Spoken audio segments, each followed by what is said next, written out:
1996 সালে পশু খাদ্য কেলেঙ্কারিতে অভিযুক্ত হয়। 2000 সালে লালু প্রসাদ যাদব জেলে যায়। 2002 সালে রাবড়ি দেবী মুখ্যমন্ত্রী হন।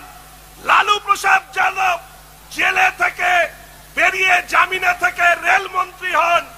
আর 2017 সালে এনডিএর গভর্নমেন্টের সময় এই লালু প্রসাদ যাদব তার শাস্তি প্রমাণিত হয়, দোষী প্রমাণিত হয়।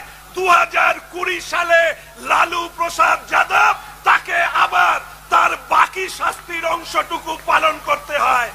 ফলে ওই অনুব্রত থেকে শুরু করে ওই মানিক থেকে শুরু করে যারা জামিনে বেরোচ্ছেন, এটা ভাববেন না যে আপনারা অপরাধ থেকে খালাস পেয়ে গিয়েছেন। যারা আপনাদেরকে মালা পরাচ্ছে তাদেরকেও আমরা লক্ষ্য রাখছি।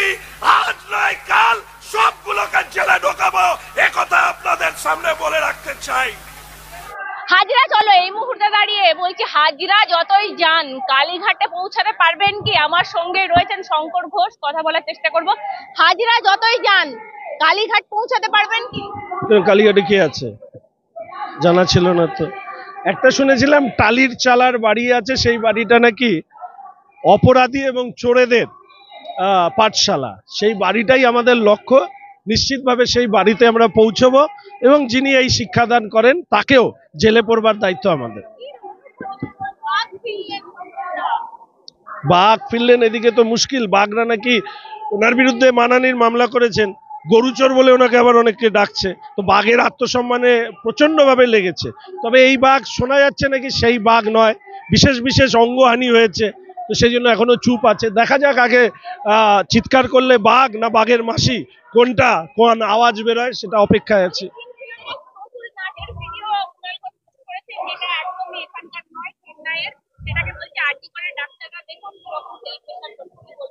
কুণাল দা এই সমস্ত দেখেন, এটা তো খুব চিন্তার বিষয়।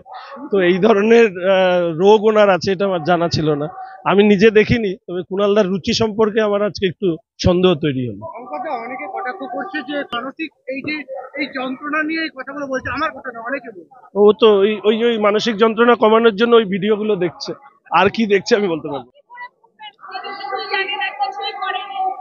এই কিছুই জানে না, কিছুই করেনি বলে তো হরিশ চ্যাটার্জি, হরিশ মুখার্জি রোডের সব সম্পত্তি শোনা যায় নাকি ওনাদের পরিবারের নামে। ফলে এই না জানা, না চেনা, ভালো থেকে ভালো সেজে থাকা, এগুলো সঠিক সময় সঠিক জায়গায় সঠিক লোকের সামনে পড়লে সবকিছুই জানেন, এটা বেরিয়ে আসবে।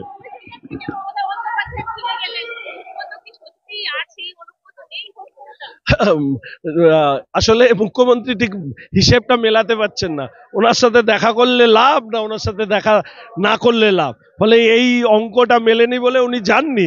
তবে ওনার ইচ্ছে ছিল বাঘের কাছে যাওয়ার, কিন্তু যাননি, তার হিসেব গরমিল হয়ে আছে বলে। পরবর্তীকালে দেখা যাবে যে ওনার সাথে বাঘের কি সম্পর্ক আছে।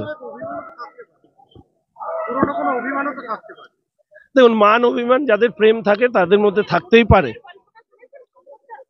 কে মুড়ি খাওয়াচ্ছে নাকি বাঘ? বাঘ কি মুড়ি খাচ্ছে? আমার জানা নেই মুড়ি টেনে গল্প।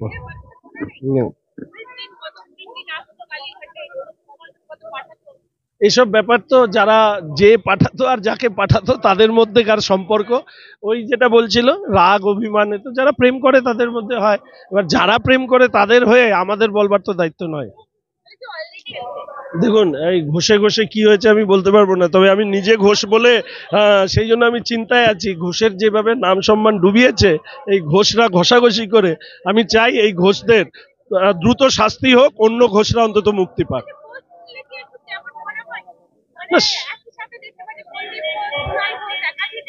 অনেক ঘোষেরই ঘষাঘষিতে পশ্চিমবঙ্গে অন্য ঘোষদের সমস্যা হচ্ছে। এখন ঘোষ কমিউনিটি এই ঘোষদের বিরুদ্ধে কোন ধরনের মামলা করবে কিনা সেটা আগামী দিনে দেখা যাবে। দেখা যাচ্ছে যে এই সন্দীপ ঘোষ, এই যে ঘোষ, বিভিন্ন ঘোষের তথ্য আপনি দিচ্ছেন, দিন শেষে দেখা যাবে না তো যে কুণাল ঘোষই দায়ী? ওই প্রথমত আমি তো বললাম, যে বা যারাই দায়ী থাকুক না কেন, লালু প্রসাদ 96-তে পশু খাদ্য কেলেঙ্কারিতে তার নাম আসে, আর তাকে 2020-তে জেল খাটতে হয় বা শাস্তি হয়। যেই করুক না কেন শাস্তি তাদের অনিবার্য। এই মুহূর্তে কুণাল ঘোষের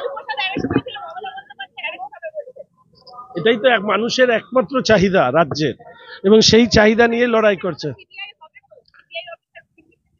দেখুন দেখুন সিবিআই এর মধ্যে অসংখ্য ভালো লোক আছে যারা এই তদন্তকে সঠিক জায়গায় পৌঁছে দিতে চান। এবং আমি একটা কথা পরিষ্কারভাবে বলে রাখতে চাই, সিবিআই কি চায় কি চায় না, ব্যক্তি সিবিআই অফিসার কি চান কি চান না এটা বিষয় নয়, বিষয় পশ্চিমবঙ্গের মানুষ কি চান, এবং সেই মতোই এই আন্দোলন চলছে। অপরাধী এবং অপরাধীদের আড়ালকারী দুই তরফেই যদি শাস্তি না হয় তাহলে নিশ্চিতভাবে যে যাই হোক না কেন তাদের বিরুদ্ধে রাস্তায় নামা হবে। অভি গেল, বীরু গেল, সন্দীপ গেল, এবার কারো? সে লিস্ট, অনেক লিস্ট আছে আমাদের কাছে, যেরকম স্বাস্থ্য দপ্তরের লিস্ট আছে, পুলিশ দপ্তরের লিস্ট আছে। এরা ঢুকতে থাকুক, এরা ঢুকতে ঢুকতেই আমরা নিশ্চিতভাবে অপরাধী যে তার কাছে পৌঁছতে পারবো। একটা পোস্ট আমরা দেখছি ফেসবুকে ভাইরাল হচ্ছে যে প্রথম গেল ওসি, তারপর ডিসি, তারপর সিপি, তারপর পিসি, অনেকে বলছে। সে তো অনেকদিন আগে আমাদের সম্মানীয় বিরোধী দলনেতা বলেছিলেন যে টিএমসির যে অবস্থা, এআইটিএমসি আজকে অল ইন্ডিয়া টিএমসি, সে নামতে নামতে একটা রাজ্যের দলে পরিণত হয়েছে। শেষে ওই পিসি ভাইপো এই দুজনই থাকবে এই দলে, আর কেউ থাকবে না। মুখ্যমন্ত্রীর পদত্যাগ আর এই দাবিকে সামনে রেখে আরজি করের ঘটনা ঘটার পর থেকে আমরা যখন রাস্তায় নেমেছি ভারতীয় জনতা পার্টি রাজনৈতিক দল হিসাবে, অনেক মানুষ এই প্রশ্ন করেছিলেন যে আরজি করের অপরাধীদের শাস্তি দেওয়ার সাথে সাথে মুখ্যমন্ত্রীর পদত্যাগের দাবি কতটা সঙ্গতিপূর্ণ। আর আজকে আমরা সেপ্টেম্বর মাসের এই 25 তারিখে রাজ্যের অধিকাংশ মানুষের কাছে এই বার্তা পরিষ্কার হয়েছে যে ভারতীয় জনতা পার্টি 9ই আগস্ট আমরা যখন একথা বলেছিলাম যে অপরাধীদের শাস্তির পাশাপাশি মুখ্যমন্ত্রীর পদত্যাগটা দরকার, আজকে মানুষ এটা উপলব্ধি করেছে। এই রাজ্যে অপরাধীদের মূল চালিকা শক্তি হচ্ছে রাজ্যের মুখ্যমন্ত্রী, আর তার পদত্যাগ না হলে অপরাধীরা শাস্তি পাবে না। আপনারা জানেন যে এই আন্দোলন দুটো খণ্ডে রাজনৈতিকভাবে অরাজনৈতিকভাবে ভাগ করবার চেষ্টা হয়েছে। একদল বলেছে যে আরজি কর, তার অপরাধীদের শাস্তি চাই, আর আমরা বলেছি যে আরজি কর, তার অপরাধীদের শাস্তি চাই এবং তার সাথে সাথে অপরাধীদের আড়ালকারীদের শাস্তি চাই, কারণ অপরাধীদের আড়ালকারীদের শাস্তি না দিলে অভয়ার শাস্তি পূর্ণ হবে না। তাই আজকে এতদিন পরে আমরা ভারতীয় জনতা পার্টি একথা মনে করি যে আরজি করের এই যে তদন্ত, তার পূর্ণাঙ্গ তদন্ত এবং পূর্ণাঙ্গ বিচার তখনই সম্ভব হবে যখন অপরাধ এবং অপরাধীদের আড়ালকারী তারা উভয়ে তো শাস্তি পাবে। ফলে ভারতীয় জনতা পার্টি একটা দীর্ঘ আন্দোলন করবার প্রস্তুতি নিয়ে আমরা এই কাজ করতে রাস্তায় নেমেছি। অন্যান্য রাজনৈতিক দল যখন রাস্তা ছেড়ে দিয়েছে তখন ভারতীয় জনতা পার্টি রাস্তায় দাঁড়িয়ে এই আন্দোলনকে এগিয়ে নিয়ে যাচ্ছে। অভয়ার বিচার চাই, বিচার চাই কুচবিহার থেকে কামদুনি পর্যন্ত সমস্ত নির্যাতিতা পরিবারের। আজকের দিনে দাঁড়িয়ে আপনারা জানেন যে হঠাৎ করে সামাজিক মাধ্যমে দেখলাম যে এক বাঘ নাকি ছাড়া পেয়েছে। তাতে অনেকে আবার বলছেন আরে সব নাকি সেটিং। আমি সেটিং ফেটিং তো বলতে পারবো না, আমি শুধু এইটুকু শুনলাম যে বাঘেরা একটা মানহানির মামলা করেছে। বলছে বীরভূমের বাঘ ফিরেছে বলে বাঘেরা মানহানির মামলা করেছে। কেন? কারণ করেছে ওই বাঘকে নাকি আবার অনেকে গরুচোর হিসাবে চিহ্নিত করে। তো বাঘ যে গরুচোর সেটা তো আমরা জানতাম না।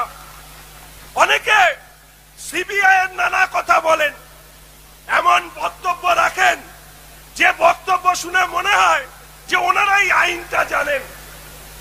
বিনীত গোয়েলের অপসারণ চাই। মুখ্যমন্ত্রী তিনি বললেন যে বিনীত গোয়েল যে পোস্ট চেয়েছে আমরা সেই পোস্ট ওকে দিয়েছি।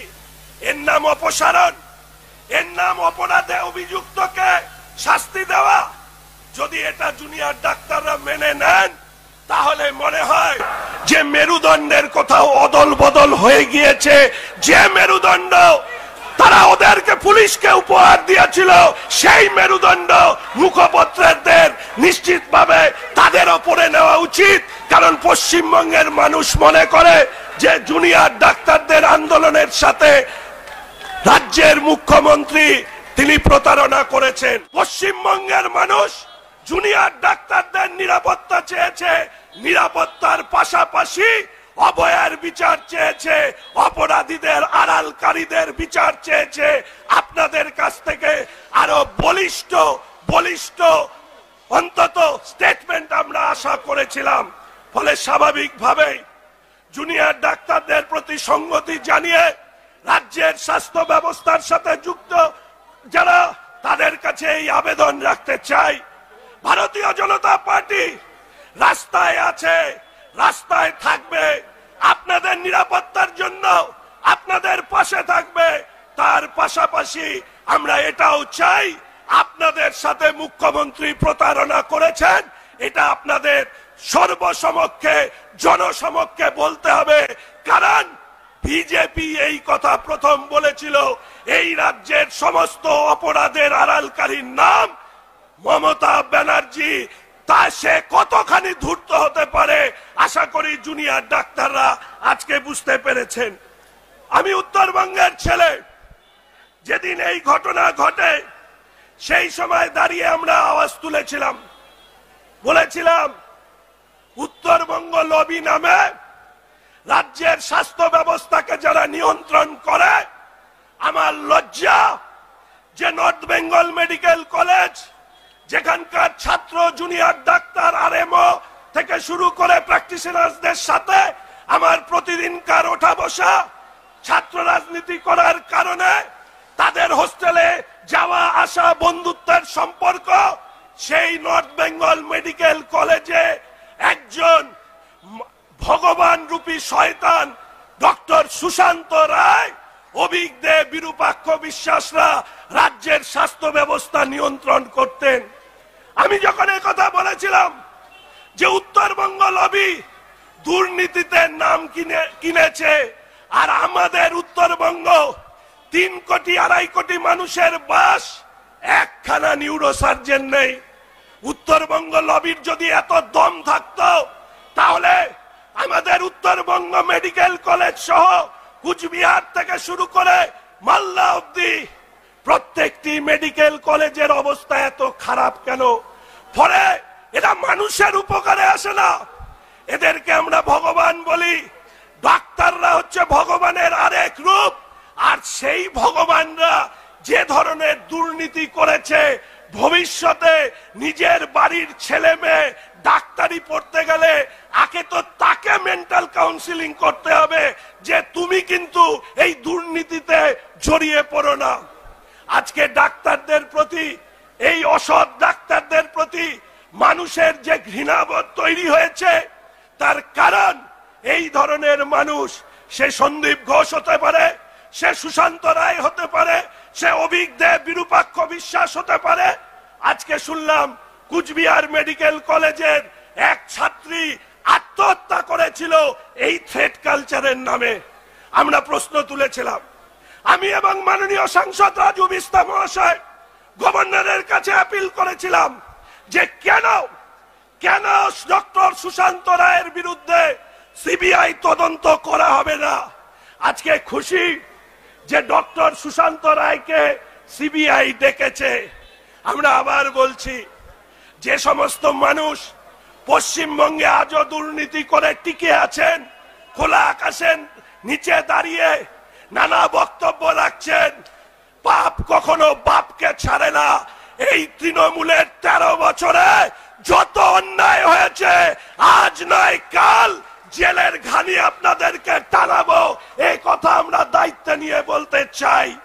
আমরা বলতে চাই, স্বাস্থ্য দপ্তরের দুর্নীতি এমন একটি পর্যায়ে পৌঁছেছিল, আমাদের সম্মানীয় রাজ্যসভার সাংসদ তিনি একথা আগে বলেছেন যে আরজি করে যে মারা গিয়েছে মেয়েটি, সেই মেয়েটি মহিলা বলে সে শারীরিকভাবে অত্যাচারিত হয়েছে। সে যদি ছেলে হতো তাহলে সে শুধু খুন হতো। ফলে স্বাস্থ্য দপ্তরের দুর্নীতির সাথে আরজি করেন এই মেয়েটির হত্যা কোথাও সম্পর্কিত কিনা সেটা তো নিশ্চিতভাবে আগামী দিনে আমরা জানতে পারবো। তবে স্বাস্থ্য দপ্তরের দুর্নীতি রোধে ভারতীয় জনতা পার্টি আমরা অঙ্গীকারবদ্ধ। আমরা শেষ যে কথা আমি বলতে চাই, গতকাল ভারতীয় জনতা পার্টি থানা শুদ্ধিকরণ অভিযানের ডাক দিয়েছিল। মহিলা মোর্চা থানা শুদ্ধিকরণে গিয়েছেন। আমরা বিশ্বাস করি যে রাজ্যের অধিকাংশ পুলিশ কর্মী তারা এই রাজ্যে এই সরকারকে আর এক মুহূর্ত চান না। রাজ্যের অসংখ্য পুলিশ কর্মচারী আধিকারিকরা রাস্তায় দাঁড়িয়ে দেখা হলে আমাদেরকে একথা বলে, আর কতদিন বিচার নয়, ওরা বলে আর কতদিন এই সরকার থাকবে। আসলে এই সরকার যদি একদিনও বাড়তি থাকে সেটা এই রাজ্যের আরো বেশি অন্ধকার ঘনীভূত হবে। রাজ্যের অসংখ্য পুলিশ কর্মচারী যারা এই রাজ্যের সরকারের পতন চান, তাদের মান সম্মান, তাদের পোশাকে কালিমা লিপ্ত করেছে কারা? এই বিনীত গোয়েল, এই ইন্দিরা দেবীরা, এই রাজীব কুমাররা, এই ডিসি নর্থ অভিষেক গুপ্তার মতন লোকরা। ফলে স্বাভাবিকভাবে এই পুলিশকে কালিমা লিপ্ত যারা করেছে তাদের গ্রেপ্তারের দাবি সাধারণ পুলিশ কর্মীদের মধ্যেও আছে। আর শেষ খবর দেব এটাই, বিধানসভা থেকে বেরোচ্ছিলাম, হঠাৎ দেখি পুলিশের মধ্যে ব্যস্ততা, শুনলাম বিনীত বাবু আসছেন, বিনীত গোয়েল বিধানসভায় ঢুকছেন। তো আমি আমার সাথে এক রিপোর্টার জিজ্ঞেস করলেন যে বিধানসভায় হঠাৎ বিনীত বাবু কেন? আমি বললাম বিনীত বাবু আগে ভাবে বুঝেই চোরেদের দলের নাম দেখাবেন বলেই বিধানসভায় কারোর সাথে দেখা করতে এসছেন কিনা বলতে পারবো না। তবে বিনীত বাবু থেকে স্বাস্থ্য দপ্তরের দুর্নীতিবাজ ধান্দাবাজ ডক্টর সুশান্ত রায়, অভিক দে, বিরূপাক্ষ বিশ্বাসদের জেল খাটানোর দায়িত্ব ভারতীয় জনতা পার্টির। সেই কাজে আমরা অবিচল থাকবো।